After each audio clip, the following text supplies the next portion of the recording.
This video is brought to you by Artistworks. Artistworks are part of TrueFire Studios, and they offer direct access to master musicians through their innovative online learning platform. Partnering with iconic musicians, they've crafted decades of industry experience into guided paths of online lessons. Crucially, there's an option to get personal feedback tailored specific to your playing via their unique video exchange. Get direct guidance towards your playing goals. You can use the code JNC40 to get 40% off of any of Artistworks courses.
I got asked by Kent, he asked if I still had this guitar. So this is the Seafoam Green, right? And this is a Fender American Vintage 2 reissue, 57. And you probably heard about them because in about October of 2022, there was, a little bit of furore online about these. And I just wanted to tell the story about how it was that Fender sent me this guitar, because I think it raises some interesting questions and maybe some things that you might want to be aware of as someone who watches YouTube videos and stuff like that. So the story goes like this. Keith from 5 Watt World, we chat quite often, I'd say we're friends, although obviously we've never actually met Keith. I've done a bunch of videos, basically like the playing clips at the start. Keith will occasionally just ask, could you do something in the style of something or whatever. I think Keith initially found my channel because like the HX Stomp type stuff, and he watched some of my videos on that stuff, and that's kind of how that happened. So basically Keith got wind because Fender essentially have a few people that are designated as people to deal with folks that are on YouTube. Probably the people that you're actually way more familiar with than my channel, because they're a lot bigger, but folks like Mary Spender, Retro, those types of people, and Matthew Scott as well, who I think has quite an interesting, cool channel for this sort of thing. Keith, you may be aware, doesn't generally play in his videos, so he said to the Fender kind of representative, John gets some views on his channel and does a lot of playing, you should maybe send one to him. That's how it started. So he sent an email to this guy, and this guy emailed back, and we got on Zoom I think, and basically just chatted. And I didn't initially know what the idea of the thing actually was. Basically, Keith just said, you know, Fender are doing this thing. I'm going to try and get them to get in touch with you. So they did. And of course, this stuff is secretive. You know, you're not supposed to tell people about these upcoming releases as a person, obviously. Sometimes bits and pieces do get leaked, and obviously I have like NDAs and stuff with some of the Line 6 stuff because I do beta testing for them. So I'm used to the idea that you just don't talk about things until launch. So they told me about this idea, and I was quite excited at the time because they had discontinued the Averies, and I think they were doing the American Original at the time, which were basically these types of guitars but with 9.5 inch radius and maybe some other little differences. These are supposedly a bit more accurate, although, yeah, who knows, really. I don't actually have a 57 Strat to compare it to. Basically, the conversation went, you know, we want to send you a guitar. If it turns up on your channel, great.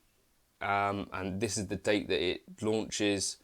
It was really, really loose, actually, which to me is surprising because obviously you'll be aware that this is, like, to me or to most of you, a fairly expensive guitar, right? So I think at the time they were about £1,850 to £1,900. And I think now they might even be a little bit more than that. So to me, it seems like, and mine is not a large channel, to think that they were willing to send out a guitar like this to someone just speculatively, like maybe they'll do a video with it, maybe they won't. Seems to me like that's sort of strange, right? So then they sent me like a catalogue of what the guitars were going to be. So you've seen these, of course, by this point. And they said there are a few are available. I think I must have come in very late to the campaign, and then like people at the start would have got the pick of the whole lot. So you see a lot of people went with the 61s, I think. Obviously, I'm mostly a Strat player, so I wanted to make sure that it was a Strat, and I didn't have a maple board. I think there were still some of the 70s ones available, which are the kind of poly finished ones, and I thought, well, not so interested in that, and I don't like the look of a larger headstock. So this one was really the only one that made too much sense unless I went for a Lake Placid telly. So I said, that one be really interesting to me, please. And basically, I think a few weeks later, this kind of showed up before launch, and so I played it and stuff like that. And I did a few videos with it. I did a video talking about some of the QC issues, which again, I think is difficult. Some people just assume that if you're doing a video which highlights some of the things which are not perfect on a guitar, that you're either bagging on the company or just trying to get views. Or for me, I was just trying to show honestly an appraisal of the instrument, because if someone's getting a guitar for free, the least you could expect, I'd imagine, is kind of honesty.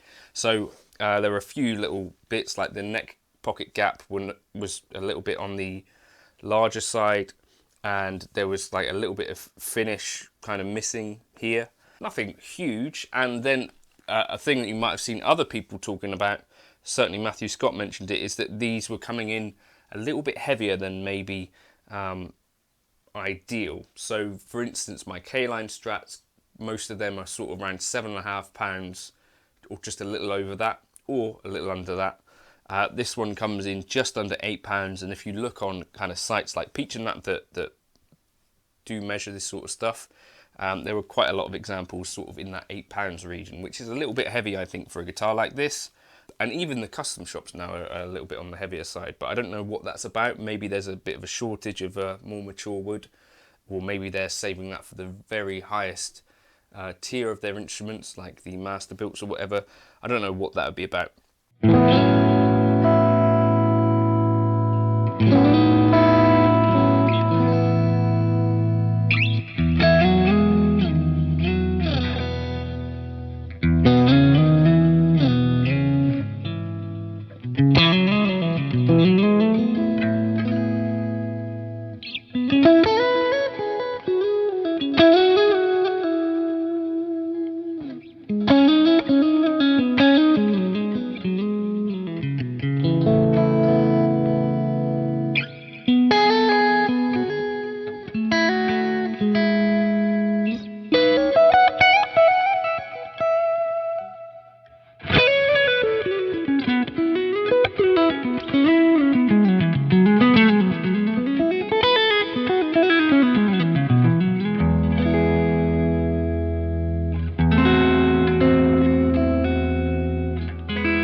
So anyway, I have sort of mixed feelings about this sort of thing, because generally I feel like I make more and maybe more interesting videos with gear that I've actually purchased, because I have more of a connection like a normal person does. Someone who gets sent all of their gear for free, to me it seems like there's less of a connection to that gear. I don't know if that makes sense to you, but what is the real value of all of these things if basically any guitar that I wanted, I could pretty much ask someone to send for free and they might do it, or maybe there'd be some agreement in place. So to me, I want this channel to be a bit more personal than that. Generally, like, there will be the occasional sponsored video, or there may be the occasional pedal like the Eventide H90 that is sent to me, but the idea in general is to try and keep on that path of like those actual things that were interesting enough for me to go out and buy them, rather than doing reviews of gear that is sent, because I find that's like a really difficult road to walk, where you're trying to be respectful to whoever's sent you the gear. Because for me, like, that's no small thing that Fender sent me a guitar. At the same time, I don't want to hide any potential issues that there might be. Same with the Sire guitars. They had sent a few of those over, and I had to say, like, the frets on these are not ideal. And I feel like that's my duty, is if you're going to bother watching this channel, the least I could do is at least point out things when they're not quite right, or, you know, things that you could look out for if you're considering buying one of these guitars yourself. And at least, you know, if it is a review, then you've got to point out not only the positives but also the negatives. The guitar itself has sat in that cupboard for quite a few months. I think since I gigged it at the end of the year, sort of around New Year's-ish, which was winter. It has started to check the nitro kind of in an interesting way. For a guitar of this age, that's semi-surprising. I quite like it, but of course, if you were trying to sell it on, that might not be a positive. It is on eBay at the moment, but I've not had much interest in it. But yeah, I kind of like the idea of trying to get a guitar to the stage where it's naturally relicked, or, you know, naturally got some signs of wear, and it looks like this one could be a candidate for that. And I do really like the way the pickups sound. Getting out of the cupboard the other day, I got it out and I did just play guitar for, you know, about an hour. So absolutely a quality instrument, I think.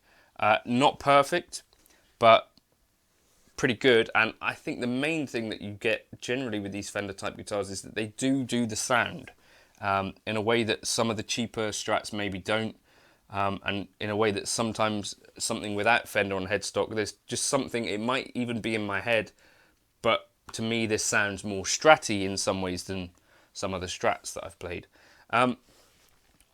Not the easiest to play. It's got a slightly low action. I've tried to make that higher, but it seems like I might have to just put on some heavier strings or shim it to get the action where I'd really want it.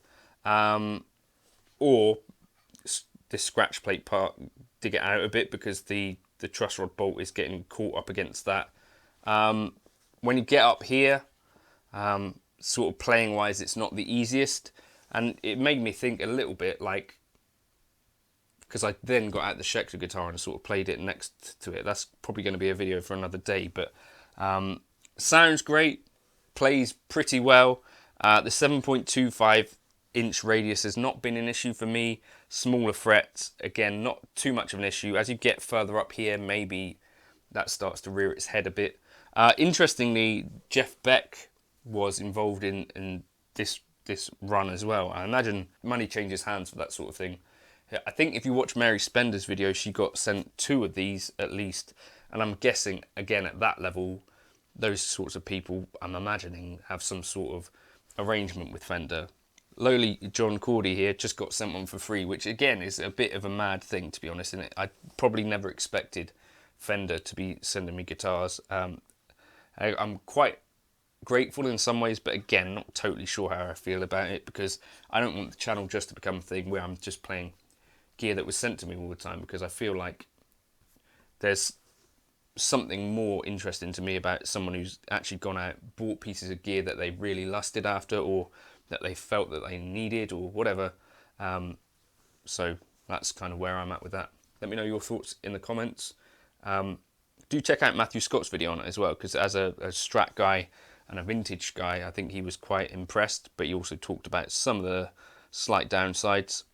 I don't think you can even get these particularly, which makes the big launch even stranger, because they don't seem to actually make that many of these. David Beebe pointed out this the other day, like there's a wait list till about like September in the UK where they're expecting these. So I don't know quite what happened with that either. But if you're watching this, Fender, thanks. You're not. It's fine. But yeah, I'm interested actually in trying some of the more modern Fenders, like either the Elite or something like that. I don't know. Maybe I'll send an email out. Cheers.